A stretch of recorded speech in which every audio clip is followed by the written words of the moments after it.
No, start now. Okay, so I'll be monitoring the chat and helping you with any questions, and I'll leave you now to start with Sarah. Welcome, Sarah. Thank you, Melissa. Thank you once again for that great introduction. How are you doing today? I'm fine, thank you. Yes, I'm very well. It's a bit colder in Edinburgh, but it's probably colder where you are, so I can't complain. No storms today, so that's great. Good news. Can I ask you to stop sharing your screen so that I can start sharing mine? Sure, there we go. Brilliant.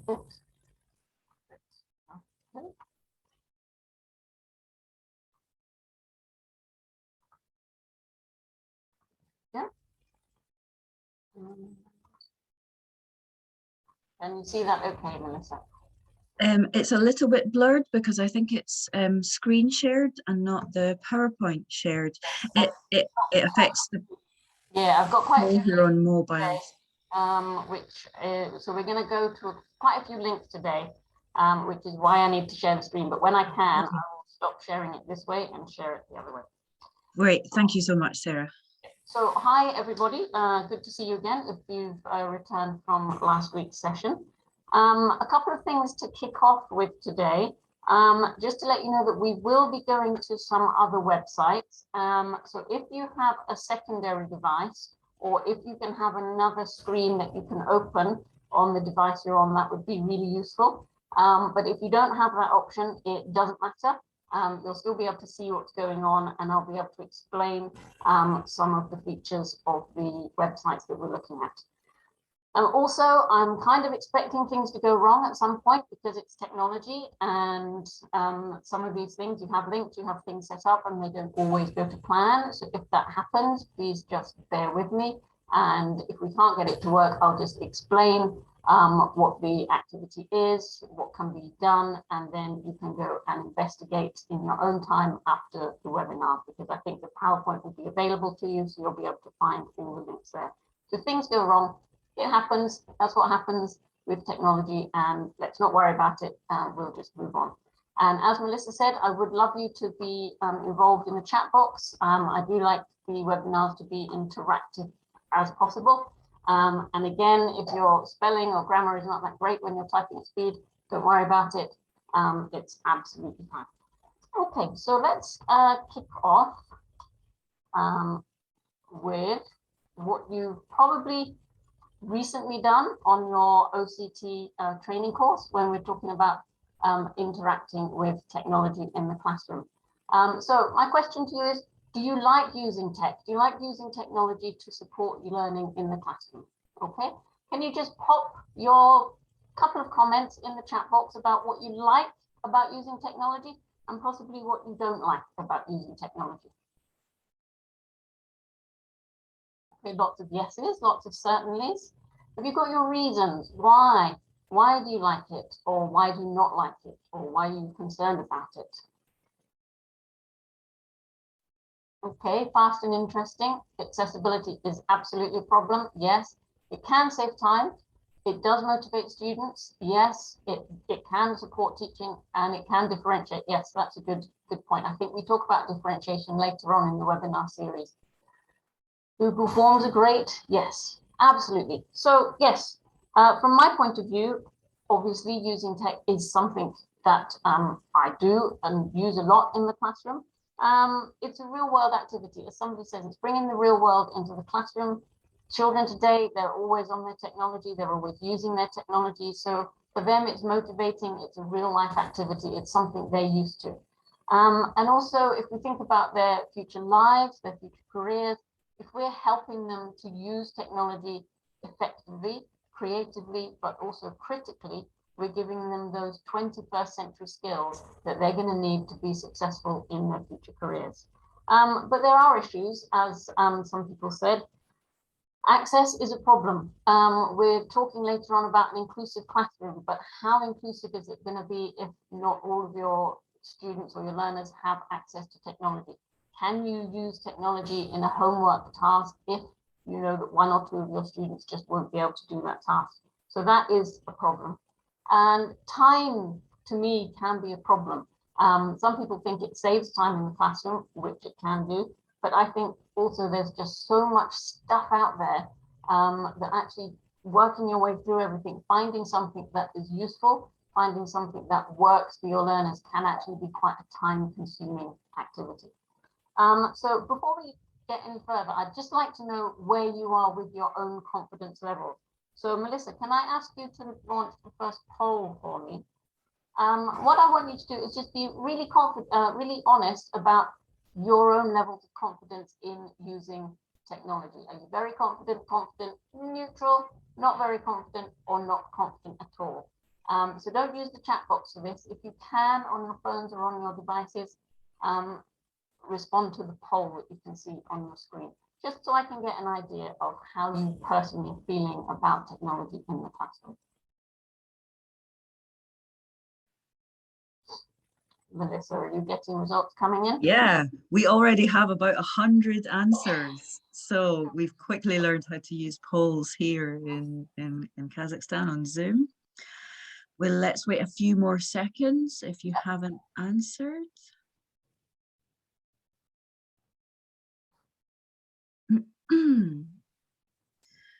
Okay, we have 130 answers, so I'm going to publish the results for you. Here we go.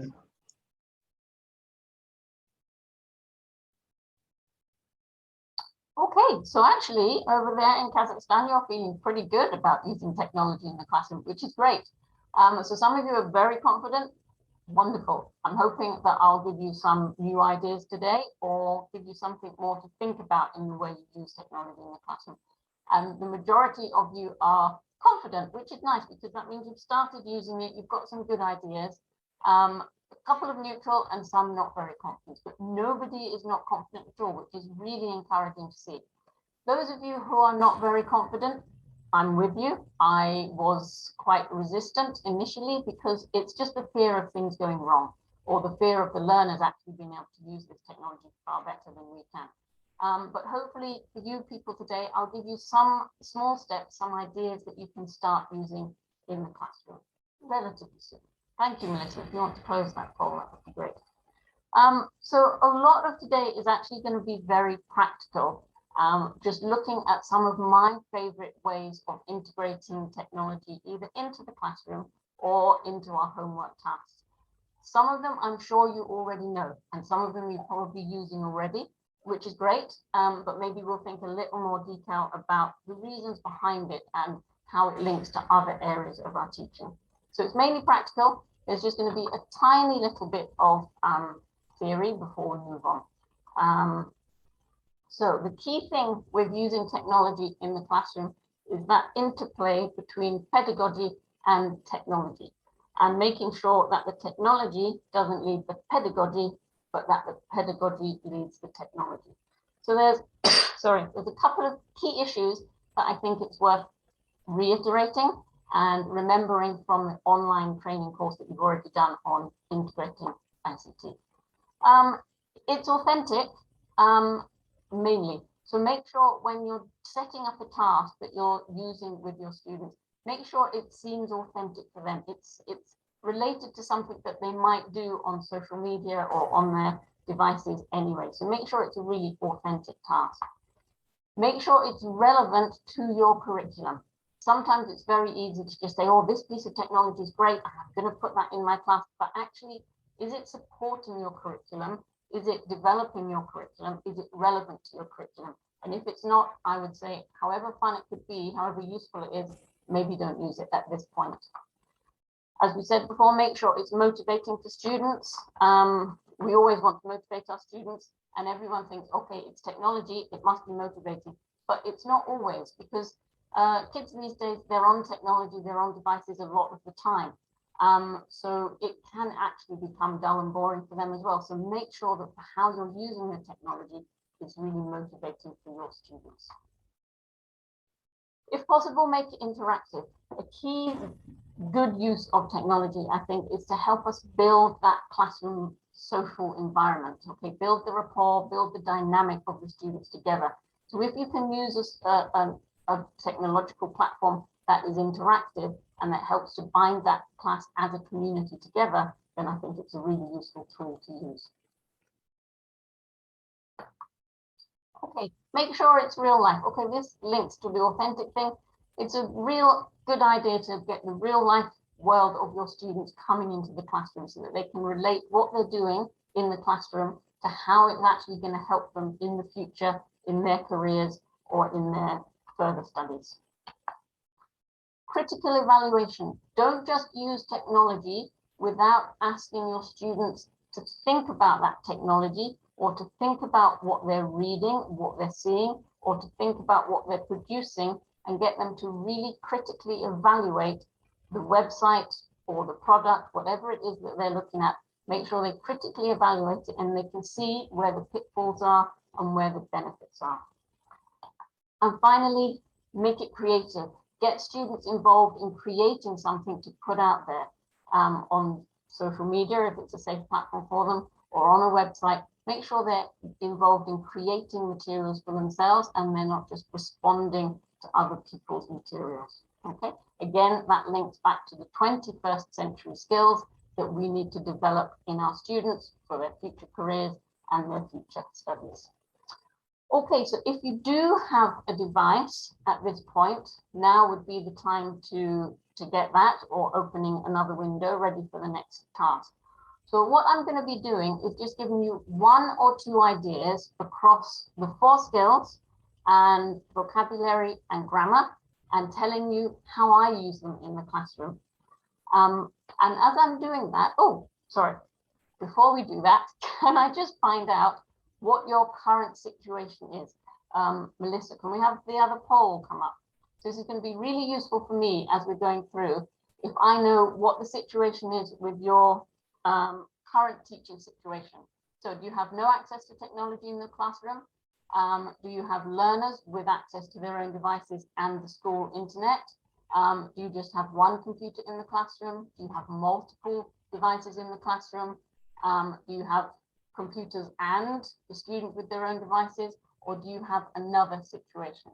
If you have another situation, can you just pop it in the chat box so that I can see what that situation is? So again, on the poll, what's the closest one to your current situation? Melissa, are we getting results coming in? Yeah, again, we have about 100 and it's increasing very fast. You're A couple very of fast on your buttons. a couple of others that we can see in the chat box. Someone has their own laptop. Someone has a bad internet connection. Yeah, great. I'll just wait a couple of more seconds. Yeah.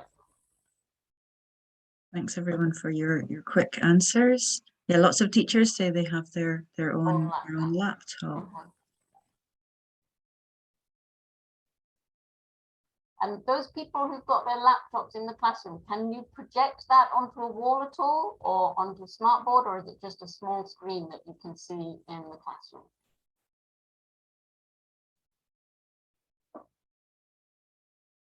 Okay, we've got nearly 165 answers, so I'll end the poll. Yes, let me see where we are at the moment. Okay, so there's a few with absolutely no access to technology in the classroom, which is interesting. It's very difficult to integrate technology, obviously, if you don't have any access at all in the classroom. But for those people, if you know that your learners do have access outside of the classroom in their homes, then you can maybe start using technology with some of the tasks at home to use with them. Okay, so you have active boards, which is great. A lot of you have learners with their own devices or access to a single computer, and that's absolutely fine. Okay, and some of you are lucky that you have 1 or more computers in the room and your learners have their own devices. Okay. Okay, so some of you have whiteboards, some of you don't have whiteboards. That's great. Okay. Thanks, Melissa. You can close that one. Okay, so as I'm going to go through some of these activities, what I want you to do for each one is to answer these questions. Okay. For the task that I'm going to show you, do you think there's a mid or a low tech alternative? Yes or no? Okay. What do you like about the task that I show you? And what don't you like about the task I show you? Okay. do you think it meets any of the key issues that I just ran through there? It doesn't have to meet all of them, but does it meet 2 or 3 of them? Is it either authentic or relevant or motivating or interactive or real life? Is there an element of critical evaluation or creativity there? Okay. And can you see a use for it in your classes? Yes or no? So for each task or activity that I demonstrate, if you could just think of those questions there. So maybe either take a quick photo of those questions or jot them down on a piece of paper, so that if we're discussing afterwards, you can remember what the questions were. Oops. Okay. So as I said before, I'm going to look at 1 or 2 activities across the 4 skills of reading, writing, speaking, and listening, but also give you 1 idea for vocabulary, which is a pretty high-tech idea, and also 1 for grammar, which could be high-tech or low-tech. We'll have a look at it when we get there. Okay. So the first thing I'm going to do, if you have another device, I'm going to ask you to go, or another screen, I'm going to ask you to go to a different website. Now, as I said, I'm expecting things to go wrong at some point, because normally when I'm using these activities, it's with maybe a class of 20, 25 students, and the websites can cope with that. If we do have 261 people going to these websites, things might crash, in which case that's fine. We'll leave it, we'll move on, but I'll explain to you what's going to happen. Okay. So the first place I want you to go to is kahoot.it. Kahoot.it. And I'm just going to stop sharing this screen and open another screen for you.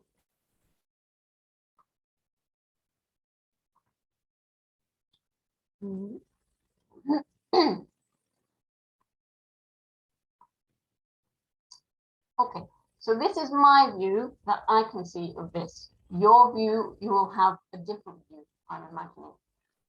So playing Kahoot is fun. Yep. So we're going to start, and you should be being prompted for a code that you need to put in.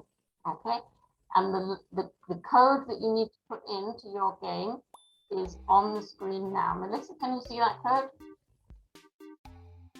Yes, we can see it, and I'll put the link in the chat. Okay. So once you put the code in, then if you could also just give yourself a screen name as well. So we have Tamara. Hi, Tamara, you're first. Well done. Do we have anyone else joining us for our game? Aina, great. Aina, brilliant. Just see if we've got any more people.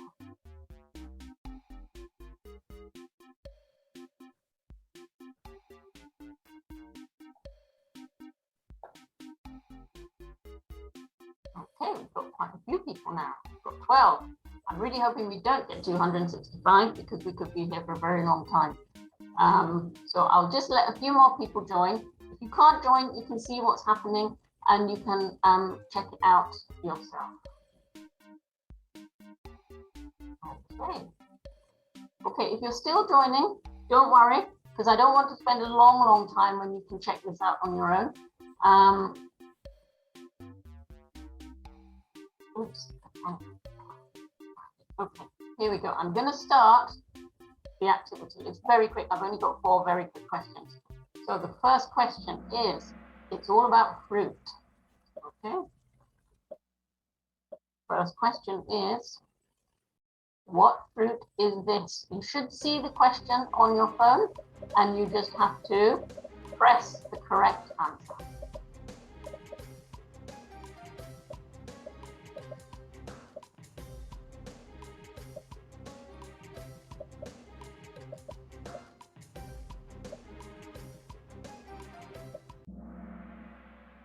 Surprisingly, you all got it right. We're just going to do, I've got 4 questions. We'll just do 1 more. But all 58 of you got that right. Well done.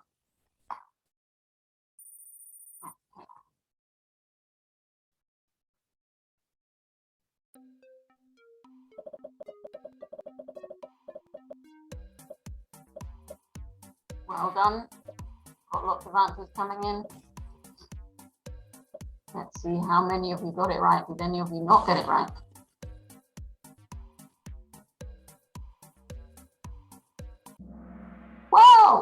done. All of you once again got it right. So I won't go through the other questions, but what you can see is if I, as a teacher on the screen, once I get to the end of the activity, I can actually see everybody's score as well. Okay, so you can interact and I can see everybody's score. Okay, so I'll just stop sharing that one and come back hopefully with just the PowerPoint for the time being. Can you see that again, Melissa? Is that clearer? It's actually the screen and not the PowerPoint. Well, that was the PowerPoint again, but I'm going to another link, so that's fine. So that is Kahoot, and I'm sure a lot of you already know about Kahoot and use Kahoot, and it's great for vocabulary. Okay. But what I want you to also think about is to make links, if you were here last week, to the webinar that I did last week. So if you've got any ideas on Kahoot, put them in the box. Do you like it? Do you not like it? Do you think it's a good thing to use in the classroom?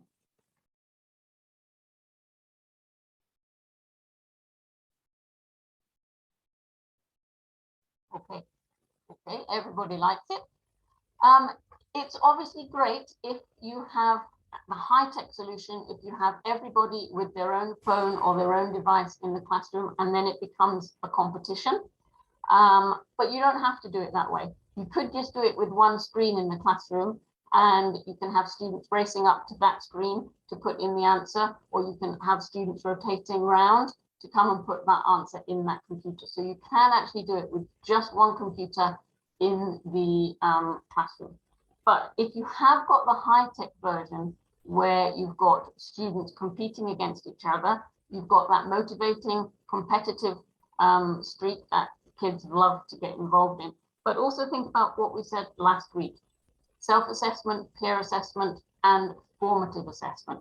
I find Kahoot is great as a very informal, formative assessment that your learners don't even know about. Because at the end of the activity, you can get that report on who answered which question correctly and who was struggling or didn't answer the question so well. So you've got that information that you're getting from students when they're not even aware that they're being assessed.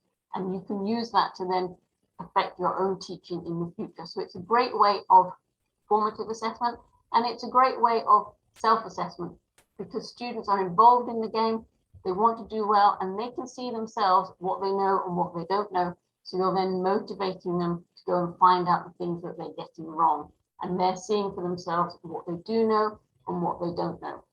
Okay, students love to use it. It's very easy to use, but from my point of view, the benefit links back to that assessment for learning with the formative assessment and the self-assessment. And it meets a lot of those criteria for fun, motivating, competitive. Students are thinking about it. You don't, I did a vocabulary class. You can use it for other things as well, such as grammar or reading questions. You can use it in lots of different ways. But for me, the best way of using it is with vocabulary. Okay. So moving on to writing. Melissa, can you pop that link into the chat box at all?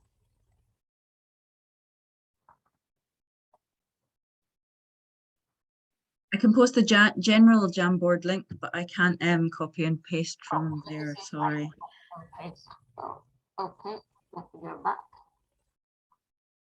I'm going to stop sharing again so that I can possibly copy and paste.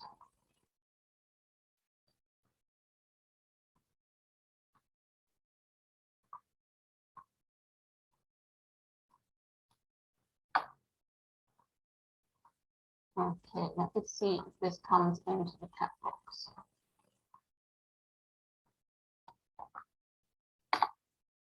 Yep, okay, so I've put the link there in the chat box. Okay, I'm going back to my screen just for a minute. Oops. Okay, now Jamboard, we'll come to it in a minute. I'll get you to click on the link in a minute. Jamboard is a great activity that I find for what I call snack writing. I often find that students in class don't actually like reading writing very much, and definitely don't do lots of long pieces of writing. So I do what is called snack writing. which is from time to time, they just have to put a little piece of writing on the wall or on a Jamboard. So I'm going to go to that site. And this is what Jamboard looks like. So if anyone else can go to that site, that would be great. If it doesn't work, it doesn't work, because I think it may crash with so many people trying to access it. So this is what Jamboard is. And anyone now can add a sticky note to this Jamboard. So if you can see my cursor here, down the side, you have some tools. And the fourth one down is sticky note.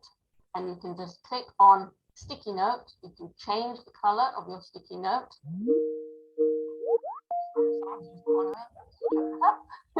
You can change the color of your sticky note, and you can write anything you want and then save, and you will see it appear on the sticky note. Okay. If anybody has managed to get into that Jamboard and can see it, can you just see if you can add a sticky note to that board at all? I won't give it too long if nobody manages. I won't wait for very long. I think the share options, Sarah, need to be changed because it requires an email address at the moment. Oh, does it? Okay, that's fine. So it's not working. That's fine. As I said, things are going to go wrong, and we'll see how things go. So what you can do is set up this Jamboard, give your students access to this Jamboard, and then they can all then put a sticky note on this board, which will be up for everyone to see in the classroom. And you've got them to do a little bit of writing. You could do it in any way. Again, linking back to last week when I said you need to find out what students already know about the subject. Then you could just say, okay, right, today we're going to read about the President of America. So then you can ask everyone to put one sticky note up. What do I already know about the President of America? Put it up. You'll have a great board there. And you'll be able to see what students already know. And you're getting students writing. And you can also, because it's anonymous, people don't know who's posted what. You can then also do some correction from that, but nobody's embarrassed because nobody knows that it's their piece of writing. Okay, so it's a great way of sharing just quick sentences up on the board for, sorry, I'm just going to stop sharing that, for everyone to share their thoughts on something. Okay, sorry, that didn't work. We knew it might not.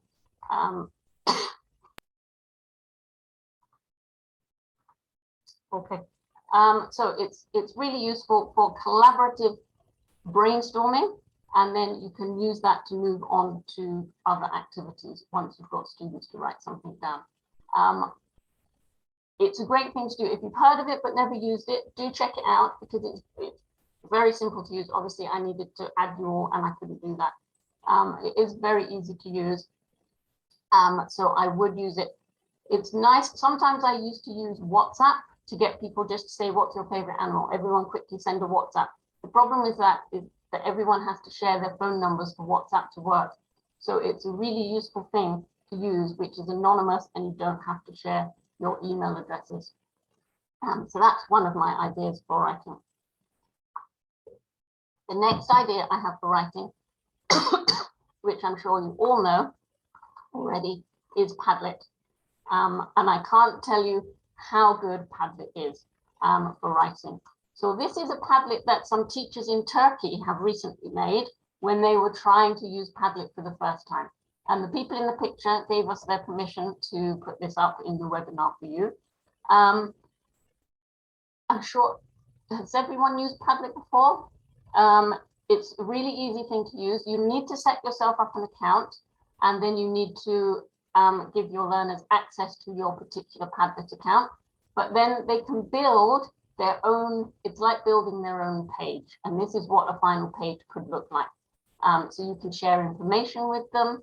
You can just put notices up, but also your students can post things on the Padlet.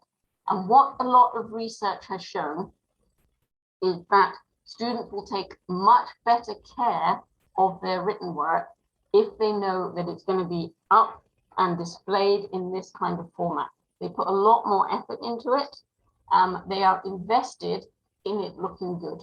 Okay, so this is an activity we did with teachers, but it could be done with learners about favorite animals. Okay, so they had to do a bit of research on their animals. They had to write a small paragraph on their animal, and then they can post it up on Padlet with a picture if they want to. Okay. Now, you can ask them to add names or you can ask them to be anonymous. It doesn't matter. But thinking back again to last week's webinar on self-assessment, the use of this is that it's great for peer assessment and self-assessment and also portfolio work, because you've now got this page permanently for however long you want it. You have got access to this page. So if you're looking for evidence of your students learning or evidence of what they can and can't do, this is where you go. You can have a look at it and you say, okay, yes, they have achieved that particular success criteria and I can see it on this Padlet and I have the evidence for this Padlet. Or you can put your Padlet up on the wall for everyone to see, and you can give different groups different paragraphs, and they have to read it and they have to correct it. Okay, so Padlet is very, very easy to use. And again, it's a way of sharing written work, great for correction, great for portfolio work, but also research has shown students get really invested in it and they want to do well. So they will spend more time putting their work together. Okay, so those are my two ideas for writing, and I'm going to start going a bit faster, otherwise we're going to run out of time. Okay, listening. Again, you might have heard of these, you might not have heard of these. Edpuzzle is a great site.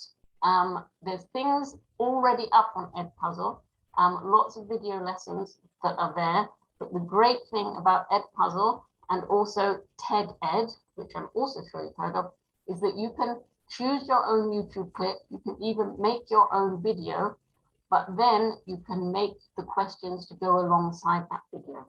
Okay, so just as a quick example of what can be done, I'll show you one that I didn't make but was already made up on TED-Ed. Okay, so you can see that somebody has put in a weather forecast here. If you can see along the bottom of the screen there, where the time bar is, you can see some little raindrops. Now, where there's a raindrop, it means the teacher there has added their own question, and then the students can complete that question. It can either be done individually, or it can be done as a whole class. If you've just got the one computer in the class or the one laptop, you can just do it as a whole class and fill it in with them. We won't watch the whole clip, but I will go up to the first raindrop so you can see what happens.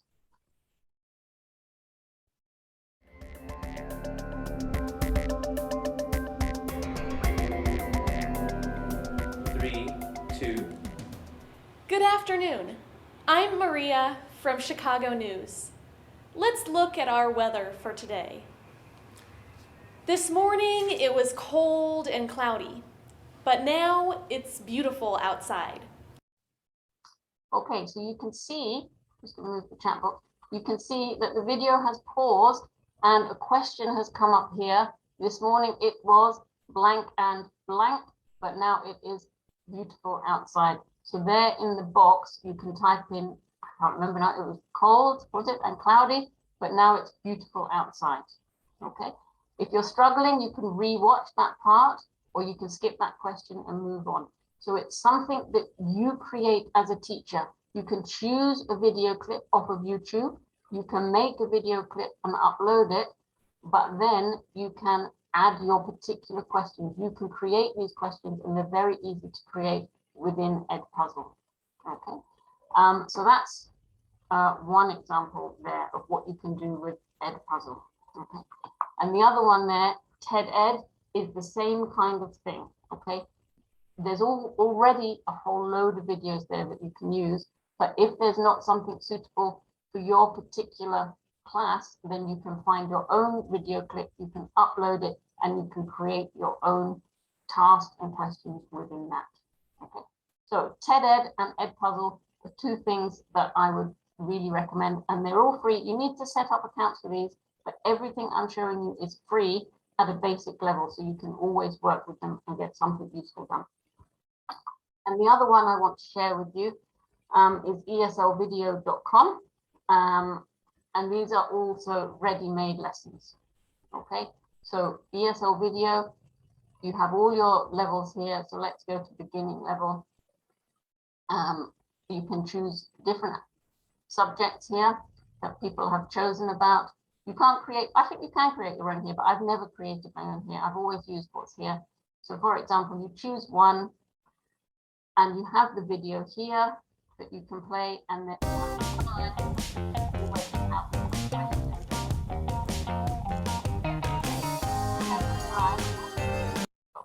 you can spend the time finding the video that works for you. Okay.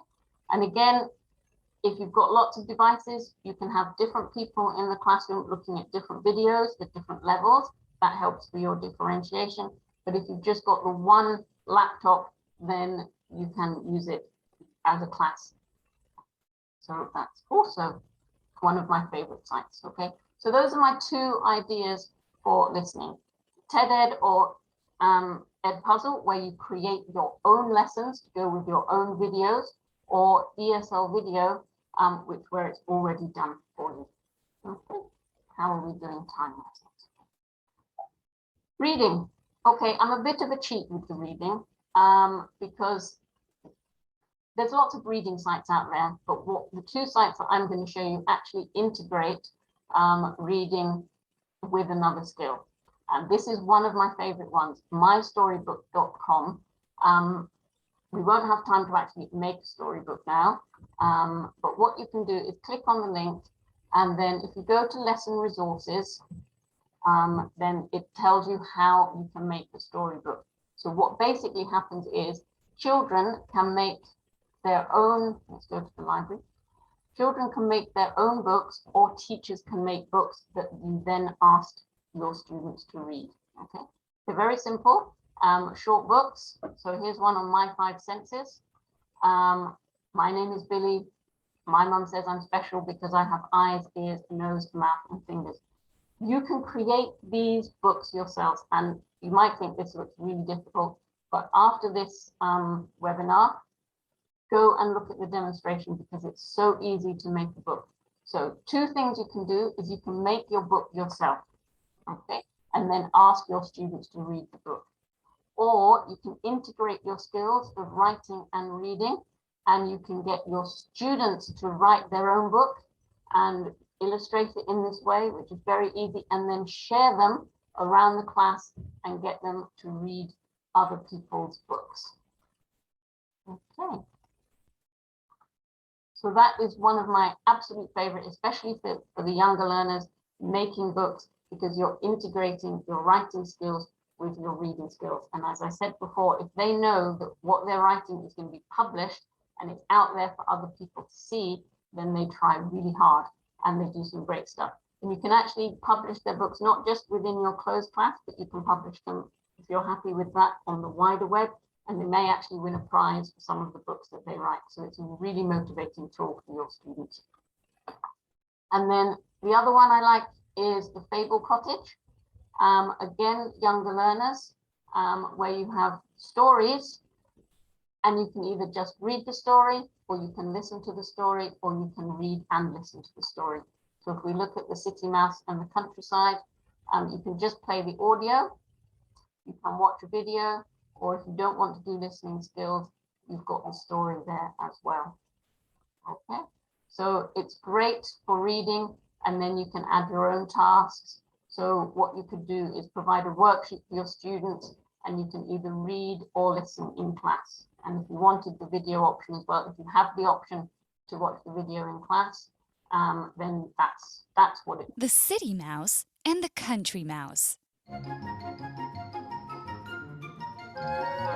That's another one of my favorite websites, especially for the younger learners. Okay, I'm looking at the time here, getting slightly worried, but we'll be okay. So moving on to speaking. Okay, speaking is, you can do some really great stuff with speaking and technology that will motivate your students. And with writing, it links back to self-assessment, peer assessment, assessment for learning. Because with speaking, you can upload, you've got the evidence to keep that as a portfolio. You've got the evidence to do the marking and the assessing later on. People are sharing with each other so they can self-assess and they can peer assess. And also with speaking, people have time to practice, to prepare before they actually produce their speaking and upload it. So two great things. There's a high-tech version here and a low-tech idea here as well. Flipgrid, I don't have time to do a demonstration with you, but what you need to do is have a look yourself after this webinar, sign up for an account. I'm an educator, okay? And what you do is create an account and then you add your students to this account, okay? Then you set your tasks, so you can tell your students, can you please tell me about your favorite movie? Okay, you put your instructions on Flipgrid, and then your students spend the time, they can practice, they can rehearse, and then if they have a mobile phone, they just record themselves with their video of telling you about their favorite movie, and then they upload it to Flipgrid, and everyone can share everybody's views on a great movie. Okay, so as I said, it's great for assessment for learning, but also it's building that community in the class because people are working together, people are building a sense of rapport and community. So haven't got time to show it to you, but Flipgrid is a high-tech version for speaking. So if you don't have time always to do the speaking in the classroom, you can send your students home and get them to do the speaking task when they're at home. Now, a paper slide, you'll get all these links. I'm sure I will share them all with Melissa, and Melissa will share all the links with you, so don't worry about the links. Paper slide video, I am going to spend just 4 minutes watching this because it's such a simple and effective task for speaking that you can do in the classroom and that integrates technology. So it's just a 4-minute. So I've got my essay written and I've been working on it for about a week. So now I'm going to show you how I use Grammarly to edit. Teachers are always looking for fun and easy ways to deliver content. Well, I am here to tell you about paper slide movies. Paper slide movies are not only fun, they increase student engagement and the retention of learning. So, how do you make a paper slide movie, you ask? All you really need is a recording device. I'm using my smartphone, some art supplies to make the slides, and an idea. If you want your students to make paper slide movies, the first thing you'll do is take an idea and have your students spend some time researching it. Next, they will need to plan what they want to say, who will say what, and write a script. During this time, they can begin to draw their slides. The slides can be as simple or as fancy as you'd like. When the students are ready to film their movie, they take their recording device to the recording area and film. As the students read their script, they slide their papers across the screen, hence the name paper slide. Now, here comes the best part. You don't have to drop the movie into a special program. You simply plug your recording device into your computer, drag and drop the file onto your computer, and watch. It's that easy. So the next time you're looking for an easy idea to get your students more involved and take ownership of their learning, remember these 2 words: paper slide. Thank you for watching. Okay, oh, stop. Okay, so paper slide is just brilliant. You just need paper, art supplies, and if you're very low tech, you can just have one recording device, because you can have a recording area. So every student group goes to that area when they're ready, and then one screen or one laptop that everyone can upload to. You can do it for lots of different activities, and everybody loves doing a paper slide. So I would recommend if you do one thing in your teaching next week, try a paper slide in your classroom. Okay, moving on. This is my last one, and this is grammar, and it's a website called Loom, L-O-O-M. And basically on Loom, you can record your own screen. So this is, your students can do this if you want to, but I use it as a teacher in something called the flipped classroom. I don't know if you've heard about the flipped classroom, but sometimes you want to teach a grammar point, but you also want your students to practice that grammar point. And you think, I haven't got time to do everything in the classroom. So you teach, but then maybe your students don't practice. Now, Loom is we flip the classroom so that actually you do the teaching before the students come to class. Again, it's a high-tech version because your students need to be able to log on to a device in their home to watch something before they come to class. Okay, so you can create a worksheet, you can create a presentation, and then you record it, you record yourself, and you record your screen teaching this grammar point. And then you share it with your students and they watch it before they come to class. Okay. Now, one of my colleagues made one when she was teaching there is and there are for fruit and vegetables. Now, it's a 5-minute clip, so we don't have time to watch it all. But I'll just show you the first few minutes so that you can get the idea of what it is. So remember, this is just one of my colleagues at her house, putting her worksheet up on her computer screen and then recording herself speaking.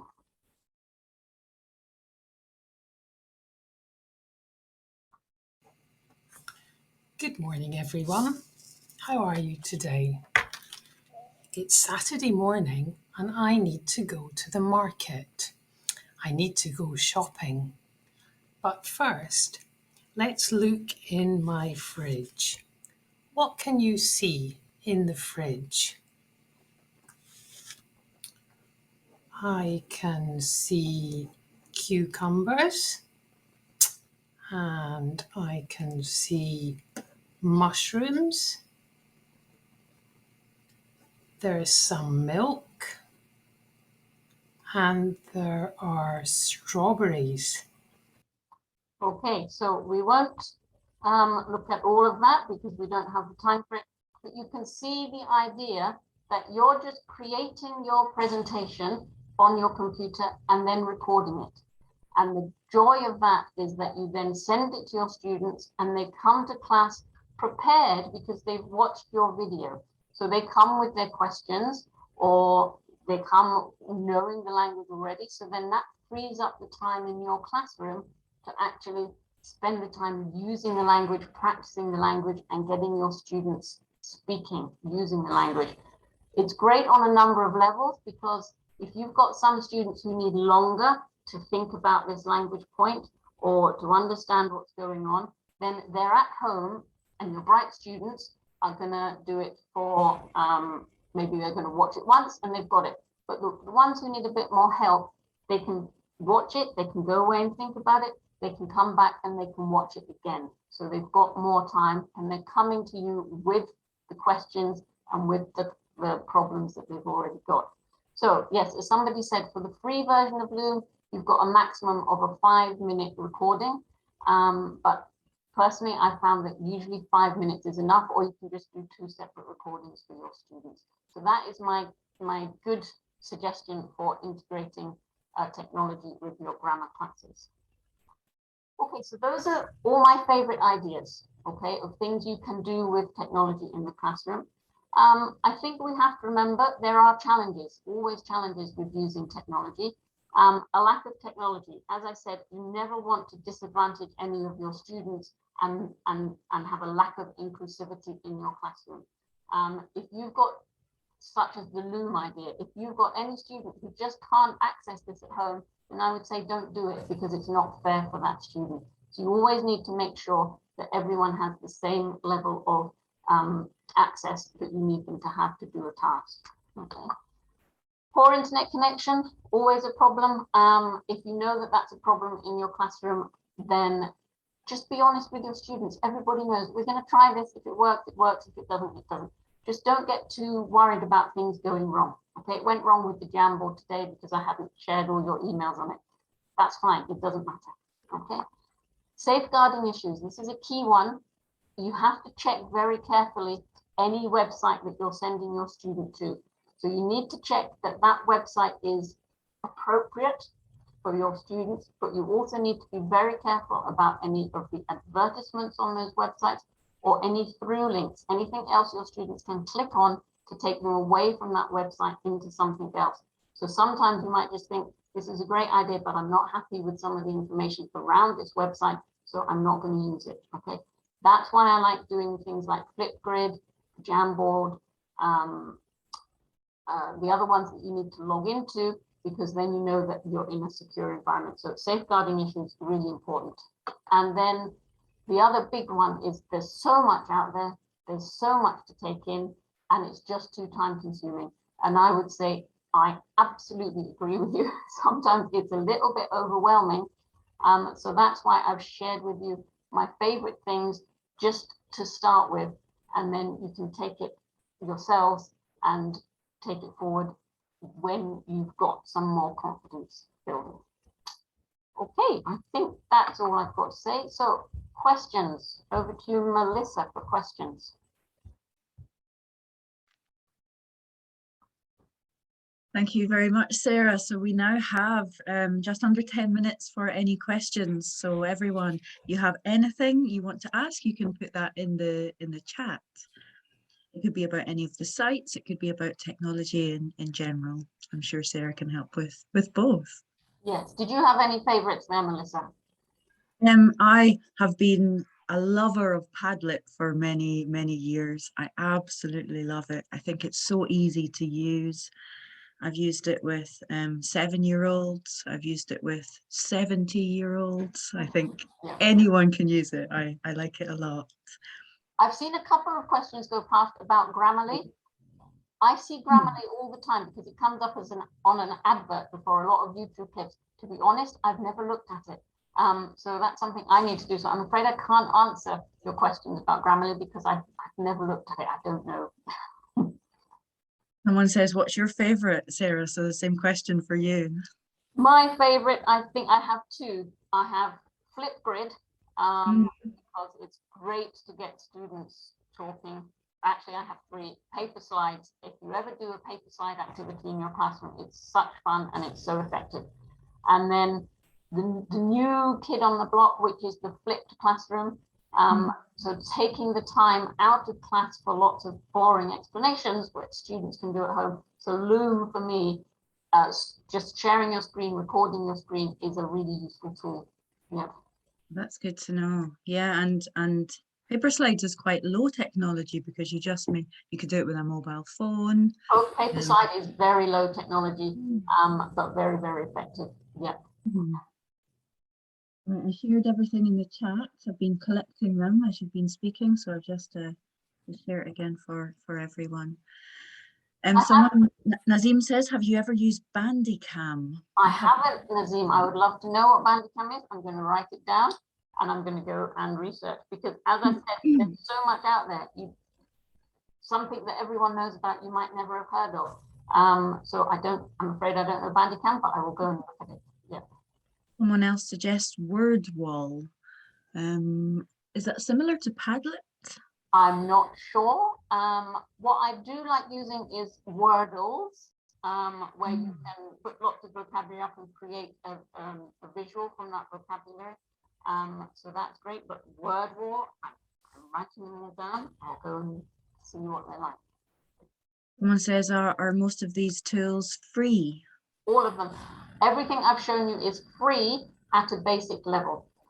So you can do a small quiz, you can make a 5-minute presentation at a basic level. A lot of them, you can also set up an account where you pay and you get more or you get longer, but I've never needed to. I always use the free versions. Otherwise it becomes very expensive. Yeah, me too, me too. There's always an option to pay, but I've survived with all the non-pay versions, with Padlet, with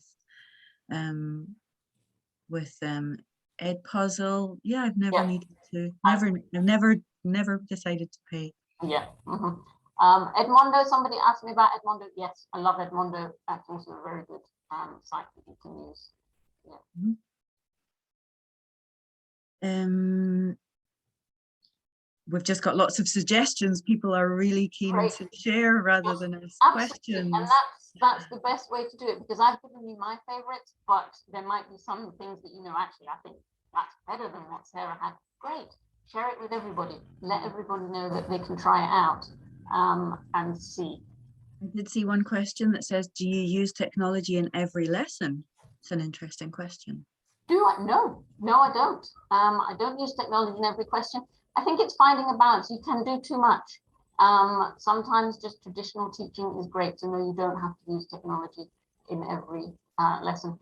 Yep, some of them, they don't have any kind of apps or any devices, and absolutely, in which case, you keep it low tech, start with your paper slides. If you've got a phone yourself that you can record on, your kids don't need anything, but you can then upload it to the laptop and they can see their own presentation, so they're being creative.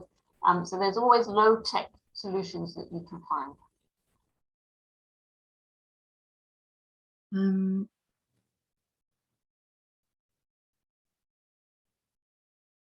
Yes, I agree with, I don't know who Christiana is, who said reduce the number of materials and tools, but use them fully. Absolutely.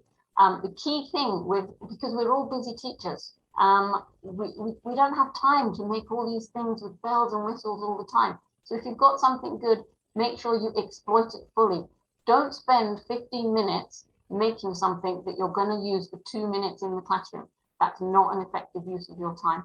So if you've got something, make sure you exploit it fully in the classroom. And yes, fewer is better.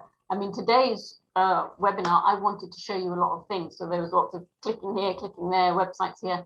I wouldn't want that in the classroom. It's fine for a one-off webinar on my favorite ICT tools, but there can be overload. So yes, one effective thing, exploited fully and used well, that's all you need. Yep. Yeah, I think that's great advice to end with. So we're coming to the end of the time, everyone. Once again, I'll share the links that Sarah has provided for us in the chat, and let's say thanks to Sarah for being here again with us today. I'm sure you've got lots of ideas, and thanks to all of you again for your really active participation. Yep, really helpful. Yeah, it helps us with the presentation. It helps us know that you find things interesting. So I hope that the session has been useful and that you can go and reflect on things to use in your classroom, and you might want to talk about them in the forums or in the Zoom sessions with your facilitators. And I think I've shared a discussion question with you. Is that right, Melissa? You have, yes. I have a discussion question that you can then go and talk about in the forums. I'll pass that to your facilitators today. So keep an eye out on my events on the platform for more webinars like this. I think we are back in 2 weeks' time. Yeah, looking forward to seeing you then. Great. Have a good afternoon, a good evening, everyone. Take care. Thank you. Bye. Bye-bye. Bye.